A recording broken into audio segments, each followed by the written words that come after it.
You're tuned into Inside Lowell. Inside Lowell podcast brought to you in part by Washington Savings Bank, serving the greater Lowell community for over 130 years. Make the switch now to Washington Savings Bank. Reverie 73, Lowell's #1 cannabis shop. Elevate your cannabis experience at Reverie 73. Hafner's, heating and cooling homes and businesses for nearly a century. Hafner's, it kicks. And by Boston North Company, restaurant and retail solutions for your business. That's Boston North. And now, time for another Inside Lowell podcast. Inside Lowell. If Lowell is your home, this is your place.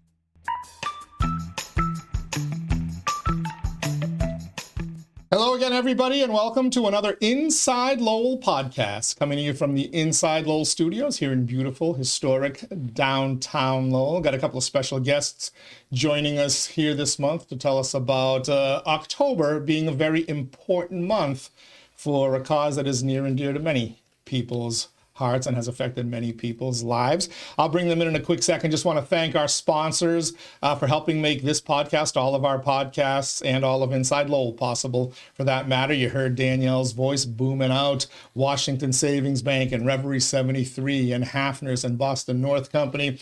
Also want to welcome a couple of new sponsors to that list. We're still working on the graphics and get Danielle's recording to upload those. But in the meantime, let me tell you about them. Unicare, offering a variety of plans for people insured under the GIC at Unicare. Your health is their top priority. Also want to thank our friends at Mahoney Oil Company, providing warmth and protection to families in Greater Lowell and Southern New Hampshire since 1925. It's Mahoney Oil. Thank you to them. Thank you to all of you for joining us. And thank you to my guests this morning. Sarah Anderson on the left of your screen here. Taylor Conley on the right of your screen. They are from Alternative House, and they've got long, fancy titles. So I'm not even going to try to give to you. I'm just going to let you kind of introduce yourselves and tell our audience what you do out there. Sarah, let's start with you. Well, I'm Sarah, and I'm the Senior Program Director over at Alternative House. So I basically oversee all the programs a little bit. Mm-hmm. So what does that entail? What does a program director do out there? How many programs do you have, and how many people do you oversee? Yeah, so there's like 30 of us total. We're pretty small, but we're mighty. And we have multiple different programs, visitation, community-based programs, 2 residential programs, and various services, like I said, within the community. All right. And Taylor Conley, what do you do over there at Alternative House? I am the supervised visitation coordinator. And what that means is when parents lose custody of their children for a variety of reasons, whether it's domestic violence, adoption, divorce, we monitor those visits to ensure that the children have a safe place to meet with their parents. Okay. You're both too young to probably remember the date in 1989. I don't want to give the ages away. Sarah joked that she was just a little one. I'm not even sure you were born yet, No. Taylor, but Nope. in October of 1989, Domestic Violence Awareness Month was declared for the first time, and for 34 years, we've been trying to raise awareness of it.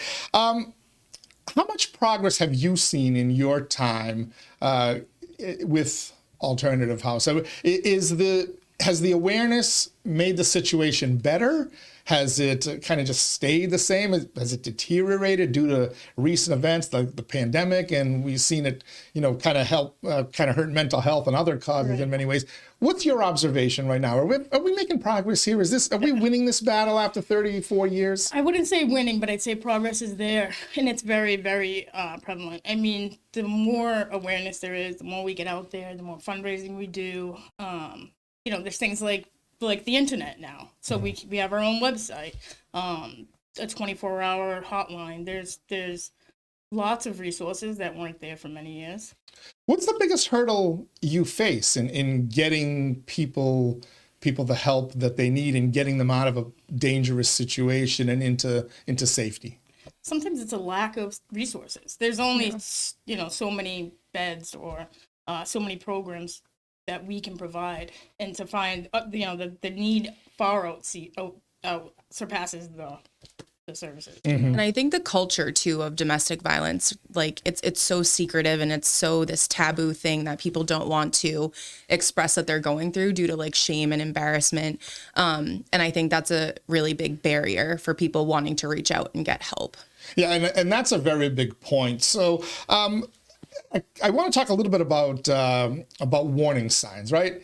Because so first of all, for someone who is in an abusive relationship or in a relationship that's about, I'm guessing it starts off, like, he just lost his cool, or she just lost her cool, and said sorry and blah, blah, blah. And then I would imagine it starts to escalate, right? Sure. So what are some early warning signs that you are either in an abusive relationship or you're in a relationship that's about to deteriorate and get a lot worse?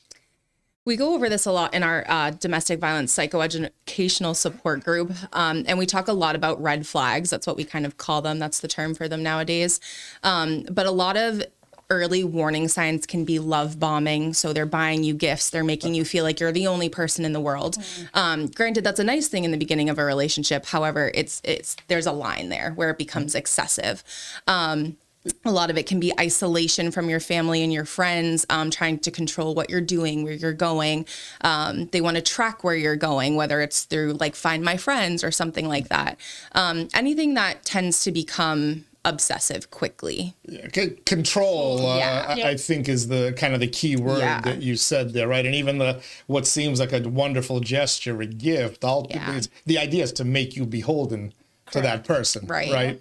And I think even questioning the idea, is this abuse, is the very first sign too. Like if you're questioning your relationship and how you feel in it, then it's probably already begun. Yeah. What about for a family member or somebody on the outside? What can you look for? Because as you said, there's secrecy, right? Nobody who's in an abusive relationship wants to admit it, and it's difficult to get out. But what are some red flags, as you use the word, Taylor, that you can use to maybe say, I wonder if my daughter or my sister or my child or whoever is involved with the wrong person? Yeah. I think there's a couple different things that kind of look alike, right? So if somebody's experiencing a substance use disorder or a severe mental health disorder or domestic violence, a lot of those characteristics of what a person presents as are similar, right? So they're not sleeping, they're not eating correctly, they're not taking care of their hygiene, they're not leaving the house. So it gets tricky to really decide, like, which one are you going through? But I think that's where it's important for families and friends and support systems of people going through domestic violence. You're paying attention. If you know somebody's not going outside as much, if you know they're not showering, they're not going to work, daily responsibilities that they're no longer participating in, that's a huge sign to look out for. So generally, they're kind of the signs of depression and or even mental illness. So it's probably a good idea to step in and just start asking questions, because even if it's not an abusive relationship, it could be substance use, it could be depression, something else. So what's the proper way to approach somebody? Do you confront them and ask, are you getting, are you being beaten at home? Or what's going on? Is there a right way and a wrong way to try to broach the discussion? I don't really think that there is. I think it's very, just like we always talk about with client care, it's per person. It's, everybody is so different. Everybody's situation is so different. So to approach it with genuine care and question, like, how are you? How's things going? Like, I've noticed you haven't been calling a lot, or, kind of reaching out in a gentle way. Because if you come out forcefully and say, are you getting hit at home? Are you being abused? Are you mistreated? And, immediately their hackles could go up. What types of resources are available for folks in that situation? So do they know that there's help out there? Do they know there are places like Alternative House, which can help in a number of different ways? What are why? I guess I'm kind of asking, why are people so hesitant to leave that situation where all these years later we do have some of the help available that has badly been needed? Right. I think some of it's a lack of knowledge that there are programs like ours that exist. A lot of people, when we're doing resource events or fairs and we're in the community, they say, oh, I never knew there was even an agency I could call. I never knew there was something like this, That's like the first barrier, I believe. And sometimes it's just really, really hard to make that first call. Yeah. And I think there's a lot of reasons why people don't leave, right? Like, you got in this relationship because you love this person. That's the biggest barrier, is that there's love there between you, regardless of if there's domestic violence or not. It could have to do with a financial situation, because there's multiple types of abuse. So if somebody's abusing your finances, you can't really go anywhere. If it's, there's something about documentation that you're worried about, if it's, you have kids involved, there's so many reasons why survivors don't leave right away. And I think, making that more of, ending that stigma that people just, you're being crazy because you won't leave. Like, how could you not leave? It's really just turning around and understanding that there's reasons why, and we have to accept those whether we agree with them or not. And then turning around and being able to say, like, we understand, but what can we do now? Right. What's the future look like for you? Yeah, so it's fascinating. The finances are a form of a control. That's why it's important for people to keep their some level of independence and control over their financial future. But the kids, historically, how many times have you heard, we just stayed together for the kids? It doesn't even have to be an abusive relationship. But people do it. But I would imagine, Taylor, and this is where you kind of come in at Alternative House, is working with the kids that are involved in the situation. Yeah. That is probably the biggest challenge that somebody faces in leaving an abusive relationship, right? I think there's multiple challenges, and I think for each person, their biggest challenge is going to look different, right? Because like Sarah said, every case is unique. Somebody's going to have something more important. However, having children involved is so difficult. They understand a lot of what's going on, and that's what I've learned a lot of, is that, just because we're whispering behind closed doors, or, it's not necessarily in front of them all the time, doesn't mean they're not listening, and does not mean that they're not paying attention.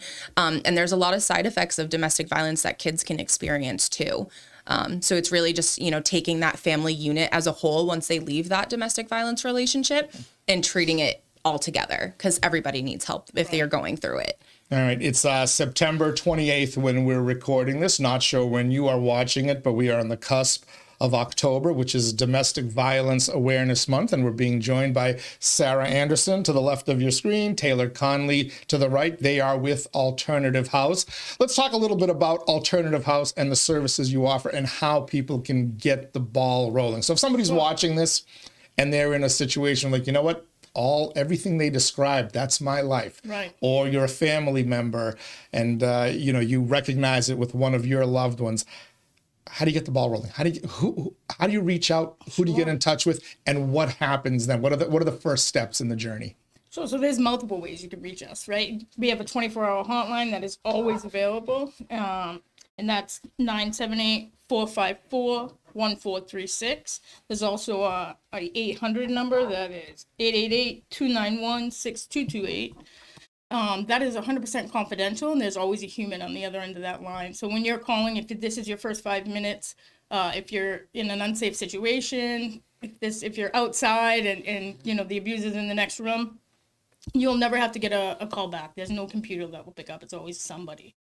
There's also our website, so you can reach out anonymously at www.alternative-house.org. And there's an info email there that you can send. Confidential. As always, everything we do is confidential. So if you don't even have to give us your name, if you just want to ask a question, or if you just need someone to speak to, or if you just want to know what the next steps are, there's always someone to answer those questions. Okay, so somebody works up the courage to make that phone call. I would imagine the first thing, you got to get them out of that house, that living situation, right? Yeah. What are the options? Where will folks go to live to get out of that abusive situation and until they can get back on their feet somewhere else? So ideally, we have an emergency shelter, which is 100% confidential, but it's limited space, right? So like sometimes we've been known to put people up in motels or find different shelters that may have space in the area. There's different types of services there, but like as I mentioned before, the need is greater than the provisions, right? Like Right. So, we wish we could house everybody, but sometimes people aren't necessarily ready to leave when they make that first call. They just want to talk about it. They, that's such a huge step in itself. Sure. And takes so much courage. yeah, the first step to solving a problem is admitting that it exists. Yeah. So you mentioned the need is greater than the problem, and Right. while you can temporarily put some people up somewhere, I would imagine you've got to work with a number of different community partners to find the long-term housing. Who do you work with? Who are some of the key folks that help Alternative House or the organizations? We work with a number of local housing authorities, or we try to. We also have a rapid rehousing program that Alternative House provides, and that's a longer term program or project, and that puts you in the community, finds you that permanent safe housing, but we stay connected. We help with, the financial end of that, and really work through about a year at least. So, and I think the key there too is really, all of our services are survivor led. So we let them tell us what they need, right? So if their abuser is located somewhere in the Lowell area, we won't house them in the Lowell area. We'll put them somewhere outside of that where they're safe. And so it's really just, getting all of that information together and deciding, what's best for them and their families moving forward. Sarah, you mentioned a year. How long do you provide these types of services, and how long can somebody stay in that situation? Sure. There's no time limit. There's different variations of support, and there's different levels that we can provide or that we work with, but we never say goodbye. If you want to stay on with us for, the rest of your life, that's fine. There'll always be us. We're never going anywhere, so we could be that one stable thing that even is just a phone call every month. Yeah, in the recovery world, we call that continuum of care, and when you first get a deal with the problem, everyone thinks, okay, they're out there. But when it's the hardest part, sometimes when you go off on your own, and that's when you can kind of slide back into one of those situations. Mind if I ask your involvement? How did you get involved with Alternative House? So I actually worked in the substance use field for quite a while. I did some residential work, some PHP work. I've done the drug court program. And then I actually got really burnt out from it. Like, it was just heavy for me for a while. So I switched up and I did construction management for a year, which is so outside of my wheelhouse. But then I really was missing that piece of the social services work. And some jobs, people's worst day is, you pick the wrong color sink. And then there's people who don't have food. And those are the people that I wanted to be around, because I am such a wealth of knowledge in my own opinion. And I have this persona where I want to help people, and I know I can. So that's what I wanted to put back out into the world. So I found Alternative House, and the second I walked in and met the staff and met everybody, I was like, oh, this is it. This is home for me now. The mission behind it, the staff involved, everybody has such great heart and such great desire to help those less fortunate. And I think it's just really such a great organization to be a part of. How about you, Sarah? Very similar, actually. I came around about. Were you in construction too? No, but I did recovery work for almost 15 years. And it, like Taylor said, it gets to be a lot. Yeah. And I worked specifically with women for a long time. And the correlation between domestic violence, trauma, and substance abuse is so significant, and mental health, of course. But there's such a need and such a pull. And my mother has her own personal experience when I was young, so it was close to my heart. So just like Tay, when I found Alternative House, it was like you were walking into, the rest of your life. It's not a job. It's something that just is ingrained in you. It's a calling. Oh, yeah. And once your heartstrings get wrapped up in it, that's it. I always say it gets its claws right in your heart, and there's nothing else I'd ever want to do. Can't forget to talk about the event on October 27th. Yes. Tell us a little bit about that and how folks can get involved, support it. Yeah, so this is our Paving Pathways fundraiser. We're celebrating the past 45 years of Alternative House because that's how long we've been up and running. We're going to have some interactive displays. So we're going to show you what a visitation room looks like. We're going to show you what a shelter bed looks like. We're going to show you what it looks like hands-on right there with us, what we're doing every day. we want to, review all of the statistics about how many people we've served and show that, our agency is actually doing something about domestic violence and trying to make a change. So we're really excited for that. We're looking forward to it. It's going to be a great event. We hope that people join us for that. Definitely. Yeah. And is it something that is open to the public? Can people purchase tickets? Absolutely. Okay, excellent. So also people can still sponsor, right? We want some of these companies out here to put some money up, right? Yeah. There's going to be raffles there. All right. You can find us on our website, What is the website? Give that website for folks who want to hear it. www.alternative-house.org. And the fundraiser is going to be held at the Tafeta Music in Weston Ave. Oh, yeah. So you can go on great their space. webpage as well, and you can actually buy your tickets for the event right on their website. Okay, cool. And one more time, the contact information. Anybody out there watching who is in an abusive relationship, is wondering if they are, or family members who want to help, how do they get a hold of you? What's the first step they need to take? So they can definitely give our hotline a call. That's 978-454-1436, or you can call our 888 number, which is 888-291-6228.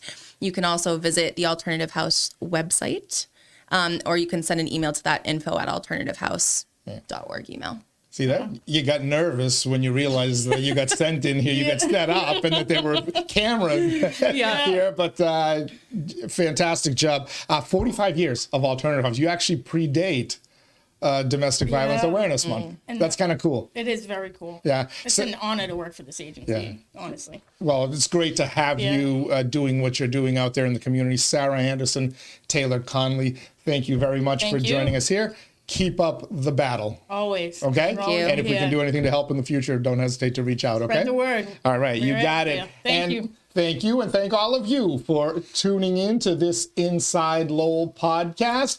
As we like to say, Inside Lowell. If Lowell is your home, this is your place. Till next time, stay safe, everybody.